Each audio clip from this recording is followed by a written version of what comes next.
കൈവശരേഖകളെന്നറിയോ? ആദ്യം 278 കുടുംബങ്ങൾക്ക്, രണ്ടാമത് ഇപ്പൊ കൊടുത്തത് 209.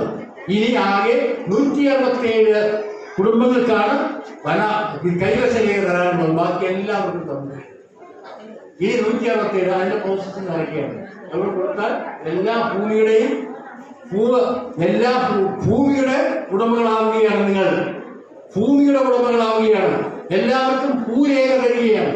എല്ലാവർക്കും ഭൂമി, എല്ലാവർക്കും ഭൂരേഖ, ഭൂമിയുടെ രേഖ സ്വന്തമാക്കാൻ വേണ്ടിയിട്ടുള്ള പ്രവർത്തനമാണ് നടന്നു വരുന്നത്. ഇതെല്ലാം ചെയ്യാൻ കേരളത്തിൽ ഒരു ഗവൺമെന്റ് ഉണ്ട്, ഇതുപോലുള്ള ഏജൻസികളുണ്ട്, നബാർഡ് പോലുള്ള ഏജൻസികളുണ്ട്. നാടിന്റെ വികസനത്തിന് വേണ്ടി പണം ചെലവഴിക്കാൻ താല്പര്യമുള്ള ബാങ്കുകളുണ്ട്. കാനറ ബാങ്കിന്റെ അധിപനാണ് ഒരാള് ഇവിടെ ഇരിപ്പുണ്ട്.